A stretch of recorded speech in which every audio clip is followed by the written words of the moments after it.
hello guys सबे स्टेटासत দি আছে যে কৰোনা আহি মৰোৱা পালাক কৰোনা আহি ডিব্ৰুগড় পালাক কৰোনা আহি তিনচুকীয়া পালাক তো এবাৰ মই কওঁ কৰোনা আহি ফেলে পালাক আমাৰ দুৱাৰ মুখ সিৰিয়াসলি কৰোনাত আক্ৰান্ত হল আমাৰ মামা মামি নিশ্চয় আপোনালোকে নিউজত পাইছে নলবাৰী মাছদিয়াত দুইজন কৰোনা আক্ৰান্ত কিন্তু আপোনালোকে টেনশন ল'ব নালাগে আমি সংস্পৰ্শত আহা নাছিলো বিশেষকৈ আমাৰ দেউতা আৰু মই এগলাখান ক্ষেত্ৰত খুবেই বেছি ষ্ট্ৰিক্ট আৰু চৰকাৰে যেতিয়াৰ পৰা নীতি নিয়ম গিলা বান্ধি দিছে তেতিয়াৰ পৰা না আমাৰ ঘৰত কাবাক আহিবা দিছো না আমি কাবাৰ ঘৰত গেছো ইটা ঘটনাটো হল মামা আক্ৰান্ত হল কেনকে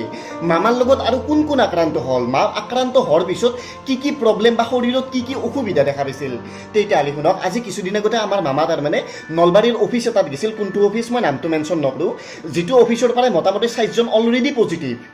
আৰু সেই মামাজন মানে ধৰক অলপ পুৰণি খেয়ালাতকে বুলি যিটো এটা কথা কয় ধৰক বাহিৰত ছ'চিয়েল ডিষ্টেঞ্চ চেনিটাইজাৰ এগলাখান বস্তু সিমান ভালকৈ বুজি নাপায় মুখত মাস্কখান ঠিকে মাৰি যায় কিন্তু ধৰক বাহিৰত যদি যাই পেলাই কোনোবাই চাধা এক থলান আছে তাৰেও অলপমান খুজি পেলাই খাইছে বা ধৰক চিৰি দি যাওঁতে ৰেলিঙত কিজানি ধৰছি আৰু মামাজন তাৰমানে ঘৰত আহি পেলাই ধৰক ভৰি হাত নোধোৱাকৈ ডাইৰেক্ট ভিতৰত সোমাই যায় আমি যদি বাহিৰত যাওঁ ডাইৰেক্ট বাহিৰে গা চা ধুই কাপোৰ চাপোৰ ধুই পেলাই ভিতৰত সোমাওঁ তেওঁ তাৰমানে ডাইৰেক্ট সোমাই যায় ধৰক কাপোৰ চলাটো খুলি পেলাই আলনাত ডাইৰেক্ট থৈ দিলাক যাৰ কাৰণে মামীৰ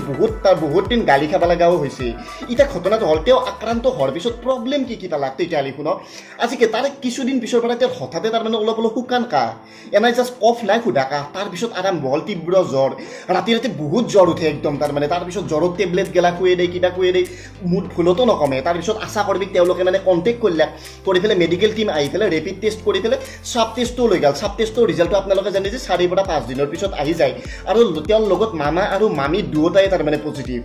ইতাত বঢ়িয়াকৈ তাৰপিছত মেডিকেল টিম আহি পেলাই একদম মানে হাহাকাৰ টাইপ পৰিস্থিতি দুয়োকে পুৰা বঢ়িয়াকৈ লৈ গ'ল নলবাৰীৰ খাটিগুচিত তাতে বঢ়িয়া বিৰাট সুন্দৰ পৰিৱেশত ৰাখিছে আৰু সুন্দৰ ট্ৰিটমেণ্ট চলি আছে আৰু গুড নিউজটো হ'ল তেওঁলোকে মোটামুটি লাহে ৰিকভাৰ হৈ আহি আছে এতিয়া চাওক ঘটনাটো এতিয়া বাহিৰত গ'লে মাস্কখান আমি চবেই মাৰি যাওঁ কিন্তু কৰোনাত মোটামুটি আক্ৰান্ত ৰোগীৰ সংখ্যা মোটামুটি বাঢ়ি আছে গতিকে লাগাতকৈ বহুত বেছি আমি প্ৰতিজনে সাৱধান হোৱা উচিত যিটোৰ ভয়াৱহতা আমি নিজ চকুই দি আমাৰ সন্মুখত দেখা পাইছোঁ তো আপোনালোক প্ৰতিজনে সাৱধান হওক ভিডিঅ'টো যদি ভাল লাগিল শ্বেয়াৰ কৰক যাতে আৰু 2-4জনে এই বস্তুটো গম পায় তো মোৰ যদি এই ভিডিঅ'টো ভাল লাগিল লাইক কৰক শ্বেয়াৰ কৰক চেনেলটো যদি ছাবস্ক্ৰাইব কৰাই নাই ডেফিনেটলি কৰক কাৰণ এনেকুৱা ইউনিক ইণ্টাৰেষ্টিং ইনফৰমেশ্যন মই আপোনালোকৰ কাৰণে আনিব ট্ৰাই কৰি থাকিম so' thank you so' much guys take care love you all